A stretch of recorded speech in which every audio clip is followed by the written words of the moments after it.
प्रभु श्री राम को सुग्रीव ने बता दिया था कि मैंने देखा था कि रावण विमान में लेकर के माताजी को लेकर गया और उनके ये आयुध हमको मिले हैं। ये कंफर्म नहीं था कि माताजी सीता जी दिखी, नहीं ये आयुध हैं, आप बताओ। और आयुधों को देख करके लक्ष्मण जी पहचान गए, चरणों के आयुध देख करके कि ये तो भाभी के ही आयुध हैं, आदि आदि सबको कथा पता है। इसका मतलब क्या है? राम जी को यह पता लग चुका था कि सीता जी रावण के पास लंका में है। राम जी को उसी समय निकल जाना चाहिए था लंका की ओर। क्यों बैठे किष्किंधा में?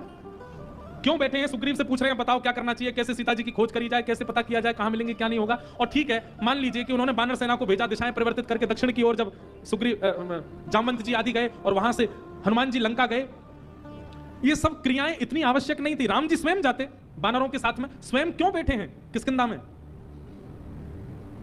यहां पर कहीं ना कहीं यह भाव प्रकट हो जाता है कि क्या प्रिया जी को प्राप्त करने के लिए राम जी व्याकुलता का केवल अभिनय कर रहे हैं? कहां तो वन में रुदन कर रहे थे, हे सीते तुम कहां हो, हे मृगनयनी तुम कहां हो। और जब पता चल गया कि रावण हरण करके लेके गया है तो किष्किंधा में आराम से बैठे हैं। एक बार भी उठ करके बानरों की एक टोली के साथ ही राम जी चले जाते तो भी यह बात प्रकट हो जाती कि हाँ राम जी बड़े बड़े व्याकुल थे सीता जी के लिए, रुके नहीं किष्किंधा में, चल दिए, आराम से बैठे हैं। बानरों को भेज दिया, जाओ ढूंढ करके आओ, कहां मिलेंगी फिर हम चलेंगे। इतनी प्रतीक्षा, प्रेम में इतनी प्रतीक्षा का समय नहीं दिया जाता। प्रेम जिस जगह होता है वहां तो तत्पर होकर स्वयं जाया जाता है। जैसे प्रेम का प्रसंग जब होता है हमारे परिवार में भी, तो हम क्या कहते हैं, बाकी के काम तुम सब करो, ये काम तो मैं खुद करूंगा, मैं खुद देखूंगा।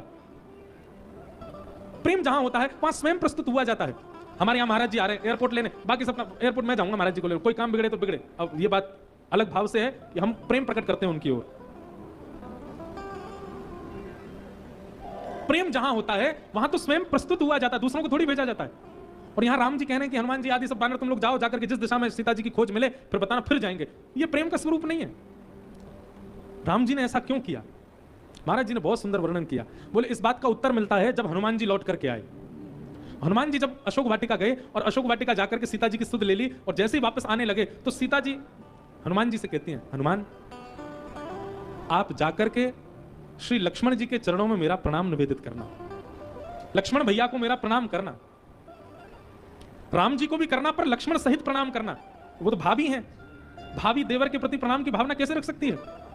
परंतु कहीं ना कहीं ये बात अब यहां इस प्रकार उद्घटित होती है कि सीता जी ने लक्ष्मण जी की आज्ञा नहीं मानी। और लक्ष्मण जी कौन है? लक्ष्मण जी आचार्य हैं, लक्ष्मण जी गुरु हैं। और गुरु आज्ञा, आचार्य आज्ञा ना मानने का ही प्रतिफल हुआ कि रावण ने उनका हरण किया और हरण करके उनको लेके गए। गुरु आज्ञा ना मानना एक प्रकार का गुरु अपराध होता है और वह गुरु अपराध अभी भी सीता जी के ऊपर लगा हुआ है। क्यों? क्योंकि लक्ष्मण जी की आज्ञा उन्होंने नहीं मानी थी। लेकिन जैसे ही हनुमान जी से किशोरी जी ने कहा कि आप जाकर के लक्ष्मण जी को मेरा प्रणाम निवेदित